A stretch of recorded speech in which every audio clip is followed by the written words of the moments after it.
Good evening, everyone, and welcome to the Library Company of Philadelphia and tonight's Fireside Chat, stage readings, contesting class in popular American theater and literature, 1873 to 1875. So thank you for joining us for tonight's Fireside Chat, which is a monthly series where we invite researchers and fellows at the Library Company to come and share the works of their research with our learning community. So as always, we are excited to have you here this evening. My name is Fran Dolan, and I'm the Director of Operations for the Library Company. The Library Company of Philadelphia is an independent research library concentrating on American society and culture from the 17th through the 19th centuries. Free and open to the public, the Library Company houses an extensive non-circulating collection of rare books, manuscripts, broadsides, ephemera, prints, photographs, and works of art. Our mission is to foster scholarship in and increase public understanding of American history before 1900 by preserving and interpreting the valuable materials in our care. The Library Company connects with thousands of visitors annually, ensuring that the lessons of the past will continue to amaze, instruct, and inspire future generations. We serve a diverse constituency throughout Philadelphia and the nation, offering comprehensive reader services, an internationally renowned fellowship program, online catalogs, and regular exhibitions and public programs. Since its inception, the Library Company has been driven and supported by its shareholders, a program that is as vital today as it was nearly 300 years ago at the library's founding. To learn more about shareholding, all the ways that it impacts our learning community, visit our website, librarycompany.org. Tonight, we are very excited to be joined by Michael D'Alessandro, a former fellow, which is always delightful to have with us. Michael D'Alessandro is an assistant professor of English and theater studies at Duke University, where he teaches courses on literature of the long 19th century and modern American drama. Before arriving at Duke, Michael was lecturer and assistant director of studies at Harvard's History and Literature program. Additionally, he was an NEH Fellow at the Library Company from 2019 to 2020. His articles have appeared or are forthcoming in American Literary History, J19, the Journal of 19th Century Americanists, Theater Survey, and American Art. His first book, Staged Readings, Contesting Class in Popular American Theater and Literature, 1835 to 75, is available now from the University of Michigan Press. And so I'm very excited to welcome Michael D'Alessandro to our chat this evening. How are you, Michael? Hi, good. Thank you for having me. And let me share my screen here. Okay. Great.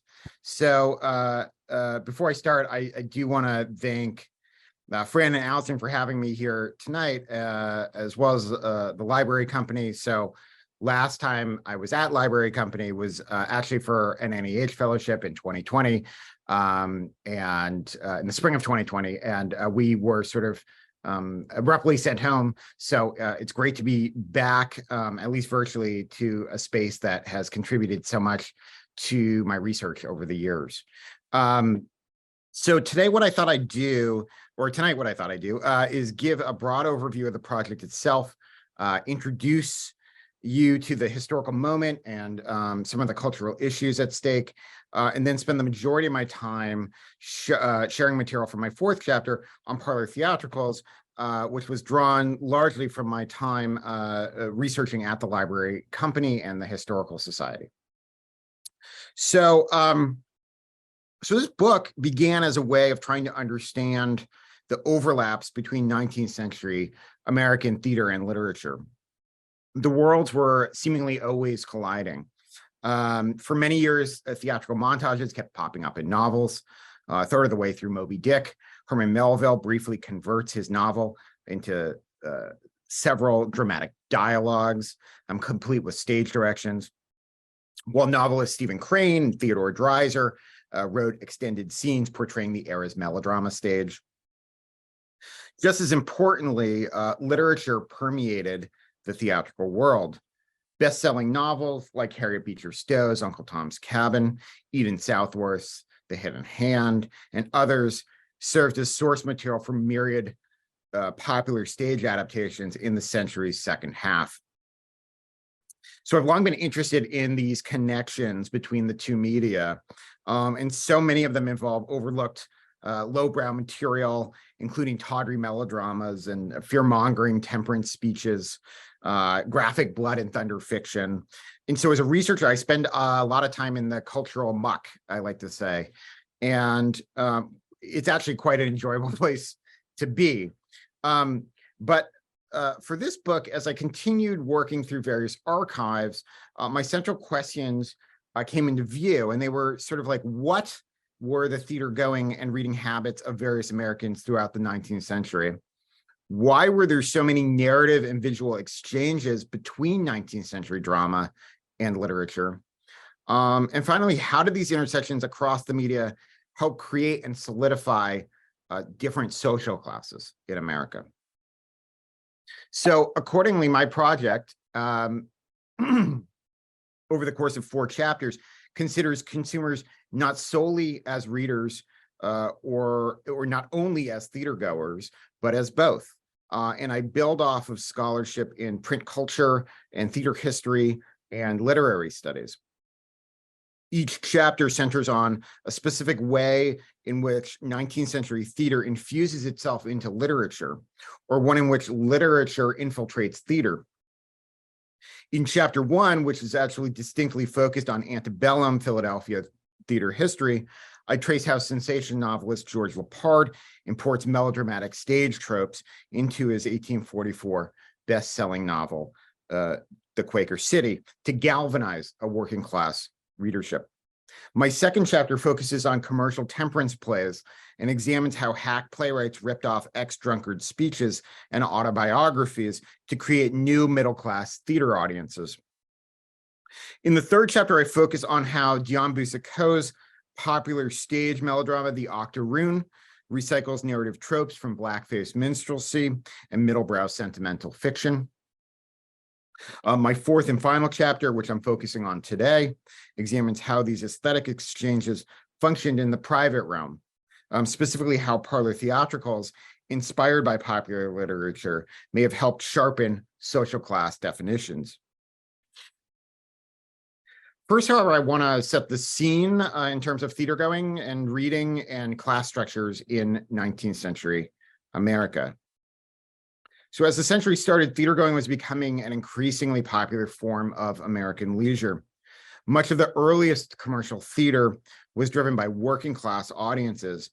And while I want to avoid absolute characterizations, we know many of these spectators were often white men who were born on US soil and labored in artisan stores, factories, and sweatshops, and unwound with long, raucous evenings at the Playhouse after work. So by the 1830s and 40s, theaters in New York, Boston, Philadelphia, and other cities frequently played spectacle-heavy melodramas for these working-class audiences, like this stage adaptation of Robert Montgomery Byrd's 1837 novel, Nick of the Woods, on the left, which I actually found at the Historical Society of Pennsylvania. And it is very big in person, I will say that. Or The Water Queen on the right here, which touted 1 storm, 2 floods, 5,000 jets of real water, and 6,000 jets of liquid fire. So, of course, these ads and playbills were often known puffery. I mean, what even is liquid fire, right? But audiences still flocked to the theaters to see how such stunts would play out in live time. In addition, the working classes also attended all sorts of related exhibitions, including panoramas of bloody battlefields and simulated volcano eruptions. Around the same time, the emergent middle classes were attempting to distance themselves from plebeian theatergoers and stake out their own theatrical venues. And what do I mean by the middle classes? Well, Walt Whitman defined the mid-19th century American middle classes as working salaried, and that is to say non-manual jobs. Middle-class men worked as businessmen, artisans, and clerks. Some middle-class women had vocations as writers or teachers, while many others were full-time mothers who participated in temperance and anti-slavery societies. When discussing the middle class, the contemporaneous press almost always indicated that this group was exclusively white, even though there was a small amount, were a small amount of Black Americans in the Northeast who absolutely reached the ostensible prerequisites for the social tier. And I explore that issue more in a different part of my book. But my main point here is that the burgeoning white middle classes in America often define themselves as what they were not. And Amy Schrager Lang writes of, quote, a bounded middle class aware of itself as distinct from the poor in its interests, its values, and its styles of life, end quote. It wasn't just the poor either. The Northeastern middle classes made efforts to distinguish themselves from immigrants, free Black individuals, and others who share their public space. But this is what I'm really interested in, the styles of life that Lang mentions, because for the middle classes especially, these factors become just as crucial in signifying social status as any occupational or demographic categories. With public entertainment, the separation seemed easy enough. The middle classes simply didn't have to attend working class or immigrant theaters. In the mid-1840s, Curiosity Museum owners like Moses Kimball in Boston, later P.T. Barnum in New York, established what were called moral lecture rooms, specifically for middle-class audiences, including women and children. Museum rooms staged more reform melodramas, preaching about the evils of intemperance and gambling. These shows and various concerts, lecture series, and lyceum events allowed the middle classes to carve out an important and separate part of the public sphere for themselves. Reading culture, however, was not so cut and dry. Literary magazine advisors carefully directed middle-class readers towards novels by Sir Walter Scott, Nathaniel Hawthorne, Charlotte Bronte, and Charles Dickens, among others. But there were problems here. Most prominently, any supposedly sophisticated middle-class literature was by no means exclusive to them. Laborers famously read anything and everything, and not just lowbrow material. Archival diaries reveal lower-class mill girls reading Dickens's The Old Curiosity Shop when it was reprinted in a Philadelphia newspaper, or cheap bootleg copies of works by Goethe, Hugo, and George Eliot circulating in rural American mining camps. Obviously, this complicated the middle class's desires for an exclusive reading culture. Partly to reclaim their cultural ownership over these books, middle-class readers engaged in communal, closed-door celebrations of literature. And in many homes, children would memorize and recite poems by Scott, Longfellow, and Tennyson for their family members. Starting during the Civil War, too, middle-class women founded parlor reading clubs in which members would discuss literary works and present research papers about famous authors. In such socially exclusive settings, like-minded citizens could cultivate intimate friendships and reading communions. So these histories of social class distinction, of how different classes use leisure forms like theater going and reading to create social distance, are the ones that brought me several years ago to several archives, including the Library Company, and particularly to my fourth chapter on parlor theatricals. So ultimately, what I argue in this chapter is that the white middle classes utilized private theater shows to bond over their shared values of reading and to define themselves as an exclusive social tier. But I also claim that their theatrical interpretations of famed literary scenes, at least as evident in the guidebook instructions, were narrow and inflected by the participants' social and racial biases. While the middle classes certainly achieved some level of cohesion and definition, their performances finally reveal them as limited readers and as a fragile social collective. Okay, so what was parlor theater actually like?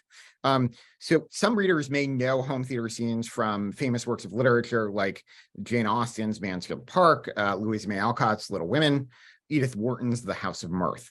But there was a real-life counterpart to these set pieces as private theatricals became a genuine mid-century fad in the United States.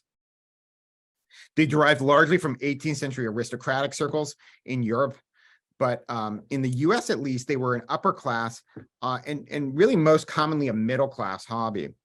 And the work of Karen Haltunen, Melanie Dawson, Eileen Curley, and Mary Chapman crucially has helped reconstruct some of these histories.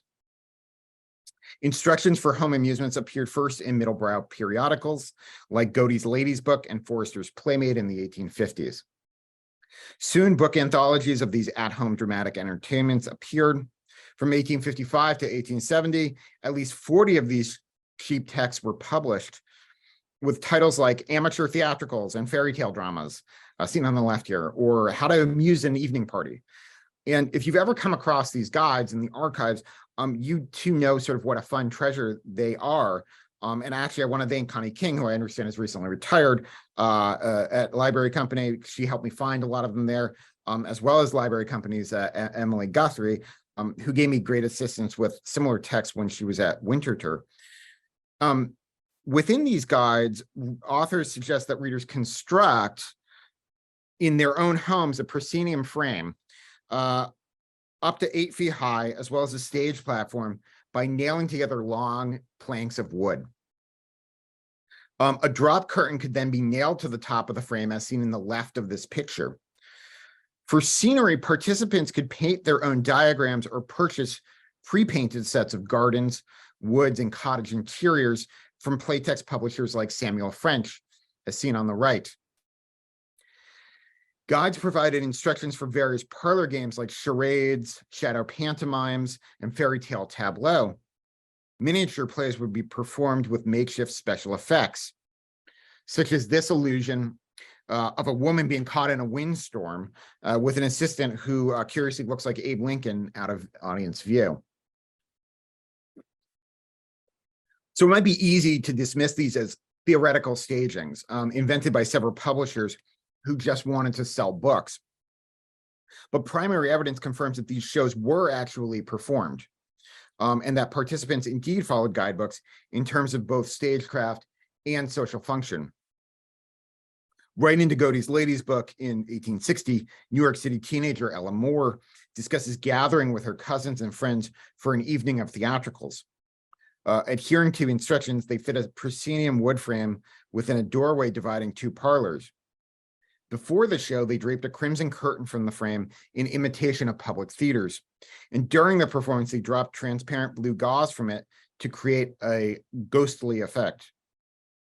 Another amateur performer, Sarah Gould Putnam, who actually grew up and became a fairly renowned artist, admittedly derived from a higher class Boston family.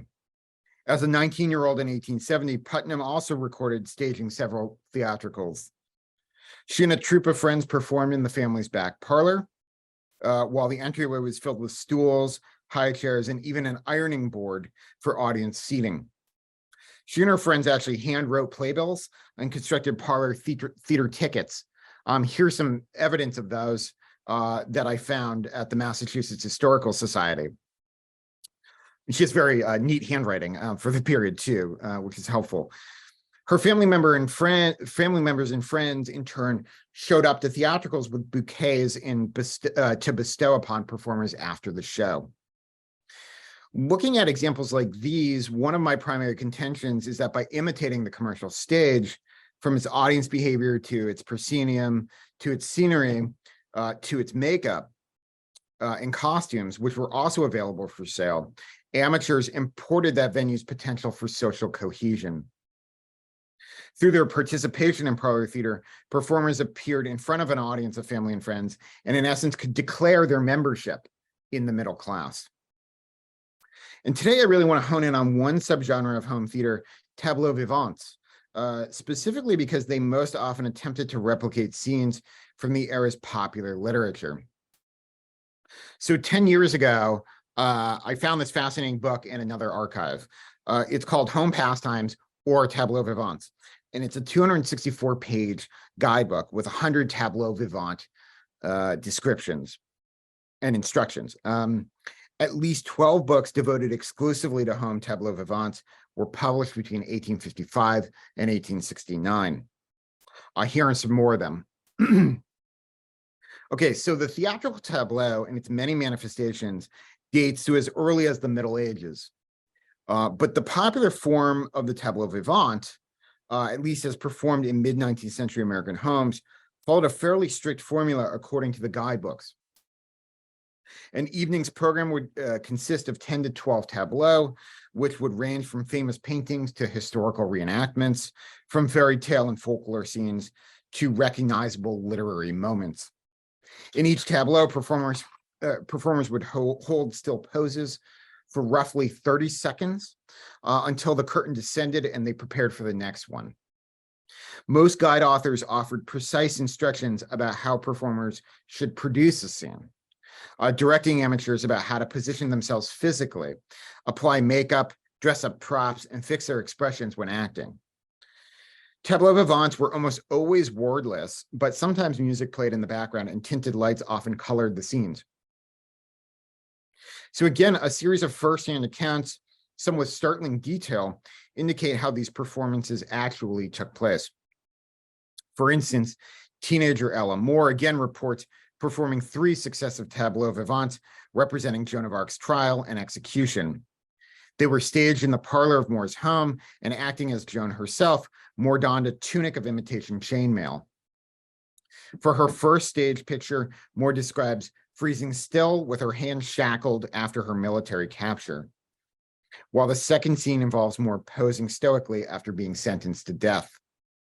In the final scene, which is set just before the execution, in her words, quote, I knelt down, facing the audience, my hands crossed on my breast, with my eyes raised like a duck in a thunderstorm as the curtain fell. Artworks remain central to private tableau vivant portrayals. For instance, guidebook authors suggest scenes from Paul Delaroche's oil portrait Napoleon at St. Helena, or artist Constant Meyer's painting of a wounded Union soldier. But as I've said, the reason I'm most interested in this subgenre is because of the bonds that were intended to fortify around shared literary tastes. One guidebook offers scenes from Sir Walter Scott's novels, Ivanhoe, Woodstock, and the Heart of Midlothian. Another suggests a famous fortune-telling scene from Oliver Goldsmith's The Vicar of Wakefield, or well-known moments from Shakespeare's dramas, popular on both stage and page, including King Lear wandering in the storm, or Hamlet encountering his father's ghost. So for tableaux vivants to work effectively, audiences had to instantly recognize the literary scene, setting off a communal moment of sudden recognition among spectators. For the middle classes in particular, staging a successful program of tableaux vivants depended upon a group of participants already conversant in art or literature, pre-approved by cultural arbiters. In this sense, then, the tableaux vivants retained a special potential in bonding those performing and viewing the theatrical shows. At a time when the middle classes often define themselves by their knowledge of books, such live representations allowed them to interact with the texts in ways that the working classes, immigrants, and free Black individuals, many of whom lacked the time and the privileged parlor venues, could not. Parlor theatricals could foster a middle-class community that grew more concrete and more exclusive through collaborative engagement with popular texts.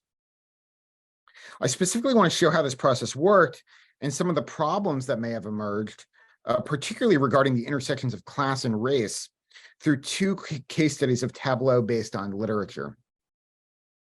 So first, I'm going to look at tableau vivant adaptations of Harriet Beecher Stowe's Uncle Tom's Cabin. As many of you know, Stowe's 1852 novel was a blockbuster in the marketplace, selling 300,000 copies in its first year, unheard of for an American novel during this period. However, it's been estimated that for every 1 reader of Uncle Tom's Cabin, there were 50 spectators for one of the public theatrical productions. It spawned at least 9 different theatrical adaptations in the 1850s alone, including most prominently George Aiken's 1852 version, bringing the narrative to the entire spectrum of theater-going audiences. As such, many of the boundaries between social classes, usually reinforced by separate physical playhouses, broke down, and mixed social crowds often watched the public productions together. Primary reviews of Tom shows reveal working class laborers cheering and crying, while the adjacent middle class audiences and critics sneered at the rowdy reactions of the gallery boys. Hence, there was sometimes a social battle for Uncle Tom's Cabin, who the text belonged to and how it should be remembered and enacted. So my argument here is that parlor tableau vivants allowed the middle classes to perform a sanitized version of the novel that theoretically, at least, could allow them to affirm their cultural ownership over the book. Through these home adaptations of a famed literary text, then, the middle classes would be able to further define themselves as a distinct social collective. The home tableau vivant of Uncle Tom's Cabin exclusively depicted the novel's domestic scenes set at the St. Clair's plantation and their lake villa. The most common Uncle Tom tableau restaged a famous picture from Stowe's book entitled Little Eva Reading the Bible to Uncle Tom in the Arbor. Illustrator Hammett Billings' engraving of this scene pictured in this slide was one of only 6 in publisher John Jewett's first edition of Stowe's text, and became perhaps the novel's most recognizable image. The picture inspired paintings, fine art prints, sheet music covers, needlework patterns, porcelain figurines, and here are some of the examples that I've uncovered through the years. In the 1860s alone, at least 4 separate parlor theatrical guidebooks outlined similar tableau vivants of little Eva reading the Bible to Uncle Tom.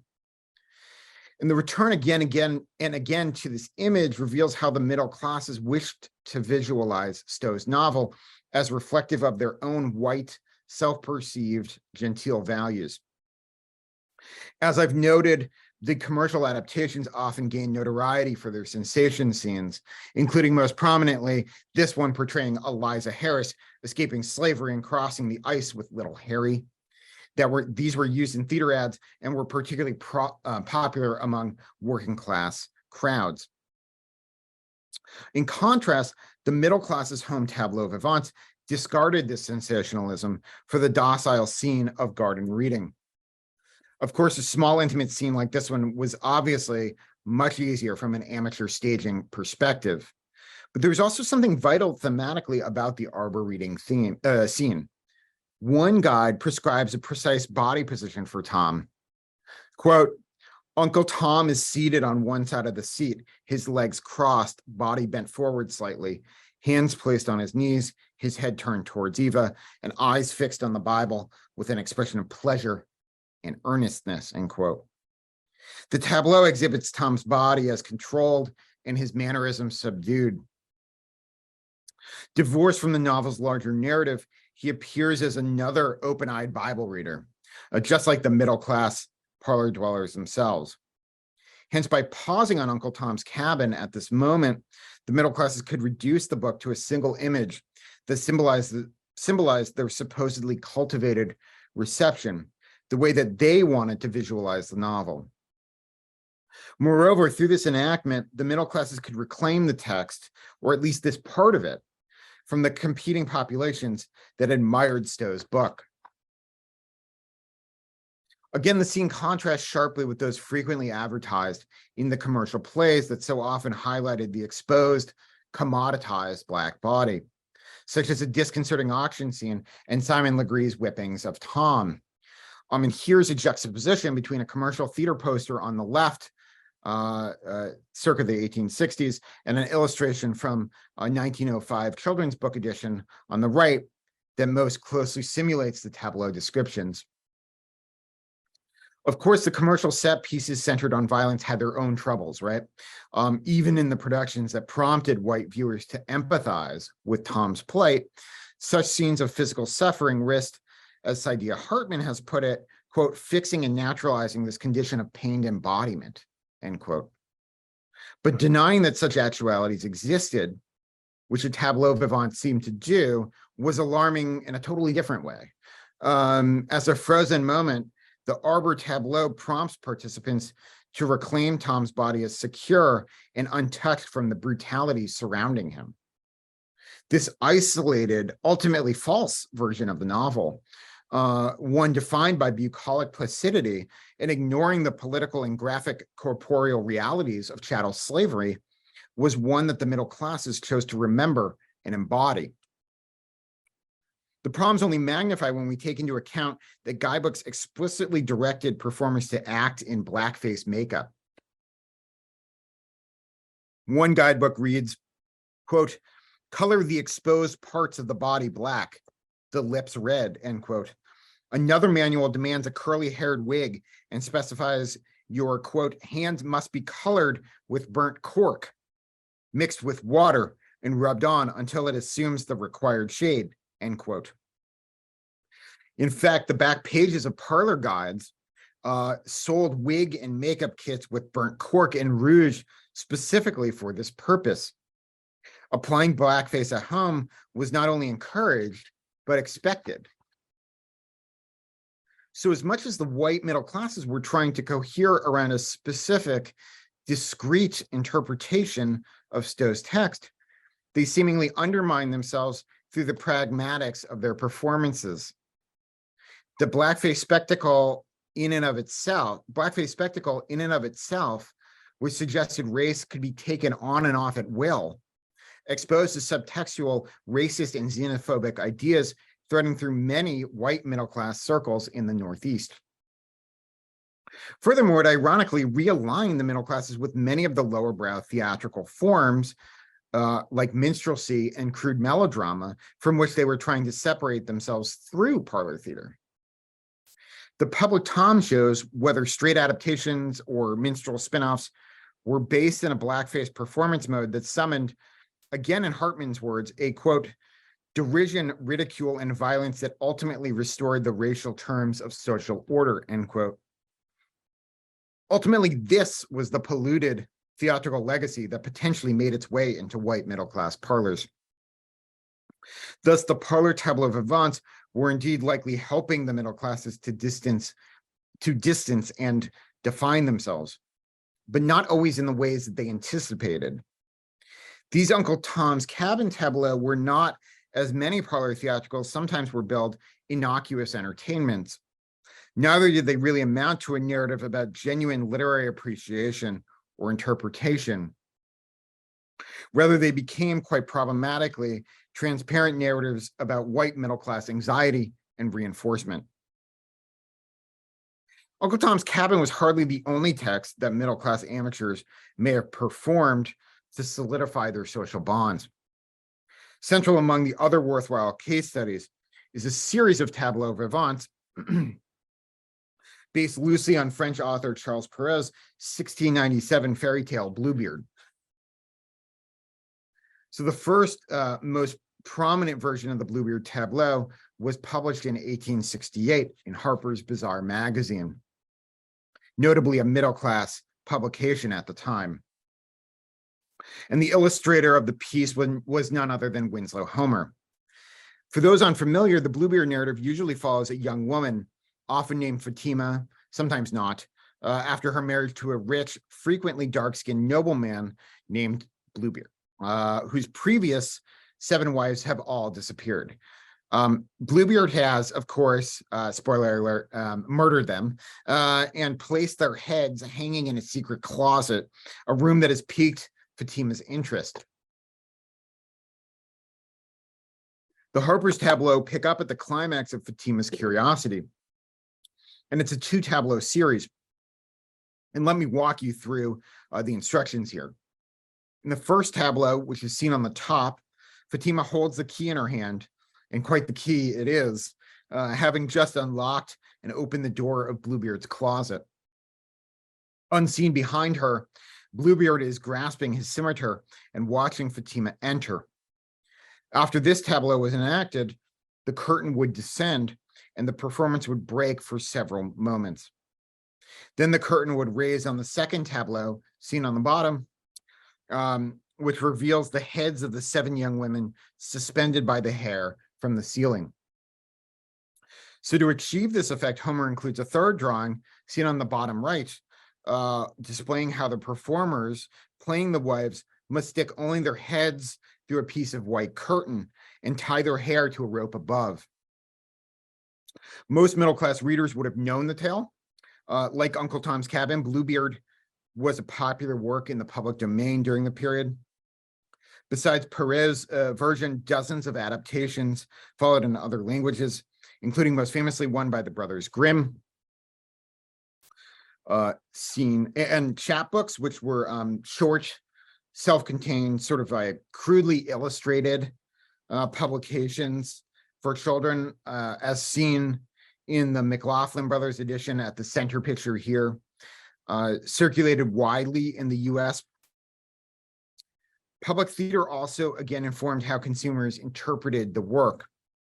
English writers George Coleman and Michael Kelly penned their 1798 melodrama Bluebeard, or Female Curiosity, which was largely responsible for Easternizing the characters. Mid-19th century theaters in New York and Boston staged Bluebeard as a straight melodrama, as an equestrian drama, even a children's show. So whether on page or on stage, the tale was so well known in middle-class circles that the Ladies' Repository magazine asked its decorous readers in 1855, quote, "What child has not shuddered at the very name of old Bluebeard," end quote. As with the Uncle Tom's Cabin and Tableau Vivant, the ostensible purpose of the Bluebeard staging is seemingly to spark audience members' mutual recognition, to catalyze their social bonding over a shared literary taste. But unlike the Uncle Tom's Cabin example, the Bluebeard tableau is not some genteel, stolen moment from the story, nor does it whitewash the racial elements. Rather, the violence and the exoticism of the Bluebeard tale are central to its purpose as a tableau vivant. Whether they were willing to admit it or not, the real reason that Bluebeard may have appealed to the white middle classes was not its ubiquity in middle-class reading circles, nor its fundamental dramaturgy, but rather the tale's blatant Orientalism. While some literary and theatrical versions of Bluebeard minimize the Eastern setting and Bluebeard's otherness, Homer's illustration amplifies these elements.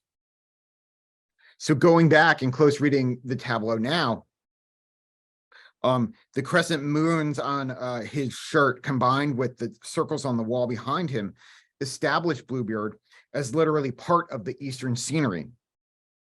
At the same time, he remains a dangerous agent. He's heavily bearded, beturbaned, wearing curled shoes and long silks. He grasps a curved sword. The tableau description finds him, quote, gloating over the success of his cunning stratagem, which is to add another to the list of his disobedient victims, end quote. Bluebeard's perpetual threat of violence, combined with his appearance, mark him as a resolutely foreign figure within the protected middle-class parlor. Whereas the guidebook authors effectively remake Uncle Tom as a white man in silhouette, here Bluebeard's very exoticism cannot be covered. Homer takes special care to present him as distinctly other. His Bluebeard is old, unkempt, menacing, and unambiguously non-white. Brown makeup was again expected to add to the effects. Bluebeard's alien appearance gave white middle-class audiences the opportunity to define themselves adversarially to the swarthy villain. If there was a polar opposite to the white, prim parlor theater audiences, Bluebeard was probably it. The second tableau in the Harper's sequence only underlines these racial dichotomies. The seven heads appear in a single row against a white background. Some eyes appear downcast, others are shaded dark with makeup. Another pair stares into the sky, revealing a blank whiteness. If staged correctly, the scene could pull off a genuine shock, not just from the morbid nature of the tableau, but also from the premeditated racial display as well. Although the women are of Eastern origin in many 19th century versions and are specially designated as such in the Harper's text here, the women appear unmistakably white in Homer's picture, whiter even than the curtain against which their heads are staged. The tableau clearly defines this whiteness against the blackness or brownness or blueness of Bluebeard himself. It also pushes viewers into a visual alignment with Fatima, who, pictured with pale skin and white rib, serves as a central white figure. Thus, despite all the characters from Bluebeard to Fatima to the dead wives technically sharing the same non-white ethnicity, the tableau instructions insist on presenting a marked contrast of skin color. Ultimately, the tableau exposes both the reader's misunderstandings of racial difference and their disconcerting reassertions of white dominance. So these features are further exaggerated in the various knockoff versions of the tableau illustration and description. One adaptation seen here, now coming back full circle to my book cover image, inaugurated a supplementary section for the story paper Frank Leslie's Chimney Corner. It was published in 1869, a year after the original Harper's article. In this Chimney Corner version, Bluebeard is younger, but with significantly darker skin hues, more crumpled in on himself and holding the knife next to his face, closer to his attempted killing of Fatima.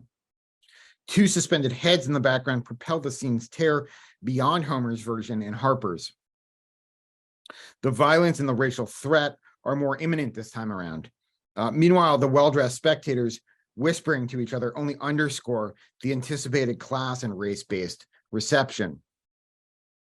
So the Bluebeard tableau vivants reveal the white middle classes potentially bonding again around their mutual literary appreciation. But their shared qualities of whiteness likely carried just as much weight.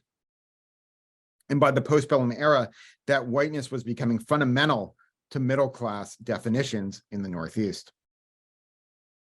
Archives reveal the Bluebeard tableau continued to be performed mainly among the elevated classes for decades after the Harper's article first appeared, such as here at Beloit College circa 1905. For these women, the sheer theatrical novelty, tying their hair to the walls, seeing friends pose as disembodied heads, certainly would have had its own social value. But beneath all this fun and trickery ran deep-seated histories of readers and spectators, of privilege and power, of class and of color. So to wrap up, I want to assert that it made sense that guidebook authors saw parlor theatricals, and more specifically literary tableau vivants, as a way to consolidate the white middle classes. It also seems true that guidebook readers often use these private enactments to project a sense of themselves as a distinctive social class. But what I've also tried to emphasize, and this is more apparent in the context of some of the other case studies in my book, are the missteps and imperfections in this process of self-motivated class delineation. Theatrical guidebooks encourage amateurs to cohere around shared scenes of literary value. But if that ever faltered, to fall back on more deep-seated beliefs of social and racial distinction. In other venues, these intersections between theater, literature, and class definition played out differently. As I show elsewhere in the project, the nativist white working classes define themselves against immigrants through consuming apocalyptic imagery that traveled from real-life street riots to the theatrical stage to best-selling novels. Meanwhile, America's old money upper classes often imported European theatrical literary works to distinguish themselves from the emergent middle classes. Of course, many economic and social variables helped create distinct social tiers in America, and they're a critical part of my story too. But in examining the oft overlooked nexus of theater and literature, when narratives were migrating from one medium to the other, I hope that we can continue to discover how culture made class in 19th century America. Thank you.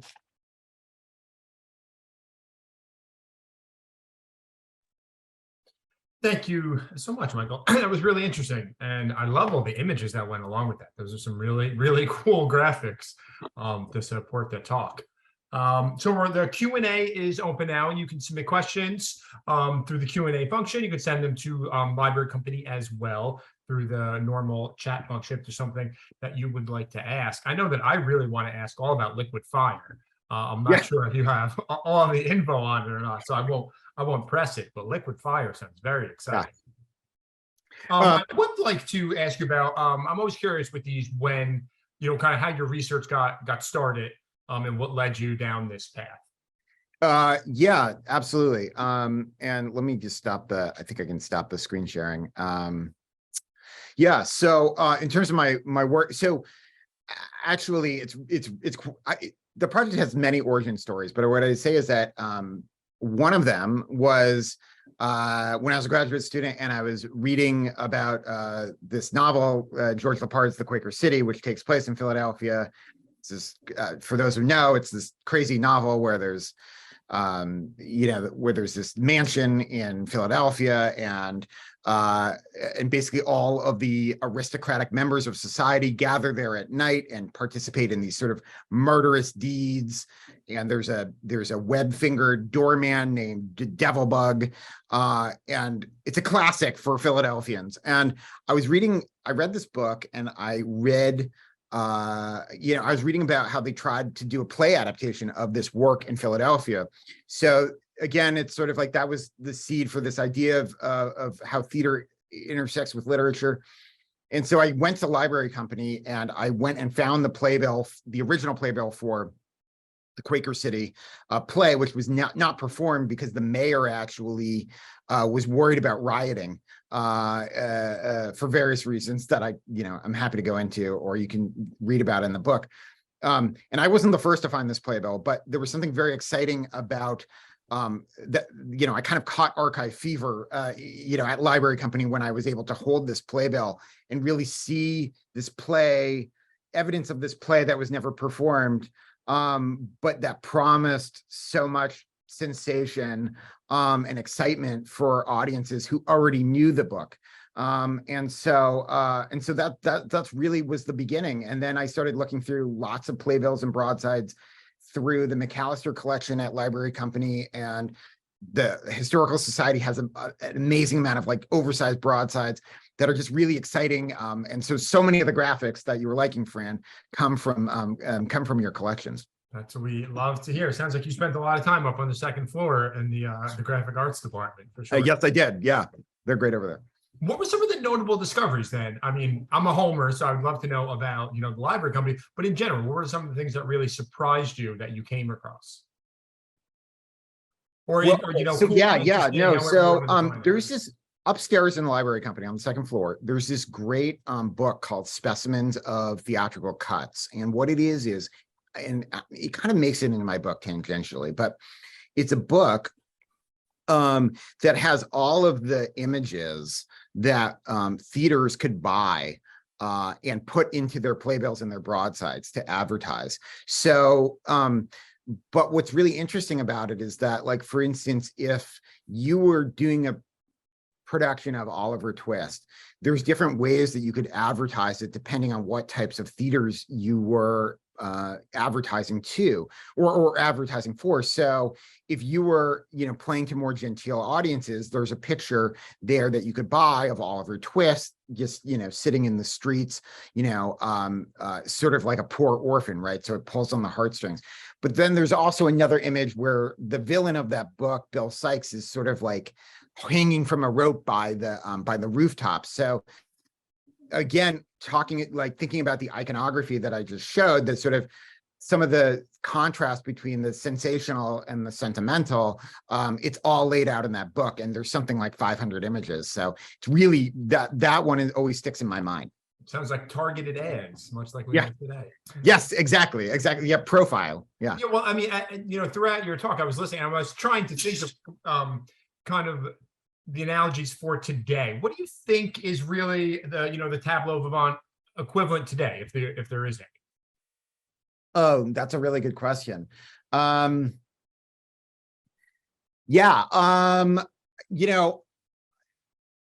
There's something like so kind of like cheesy and analog about the tableau vivant.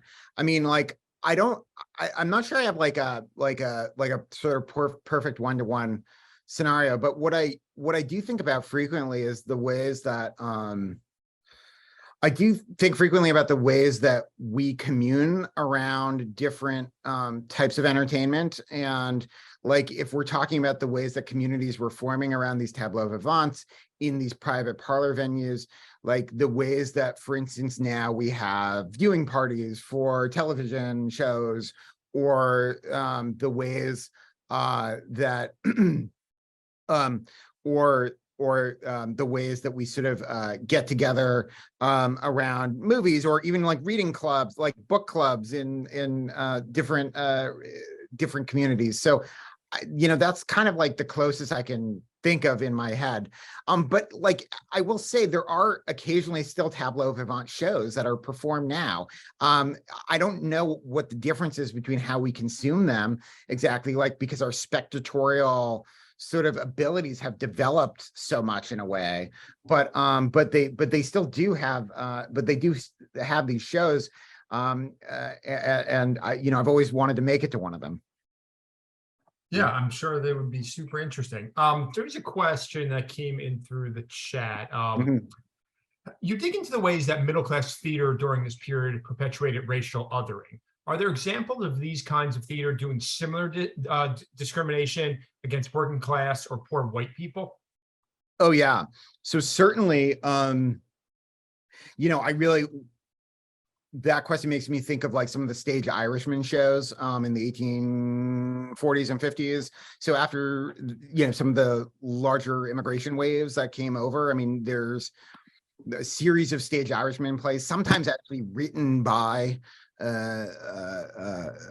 Irish immigrants themselves, ironically, in which they have these, very stereotypical caricatures on the stage, as a way of sort of like, I think, performing for the audiences, like this idea of racial discrimination, or at least giving them a sort of like release valve for this discrimination in a different sphere from the public one. So there was a lot of discrimination against working classes that were on the stage.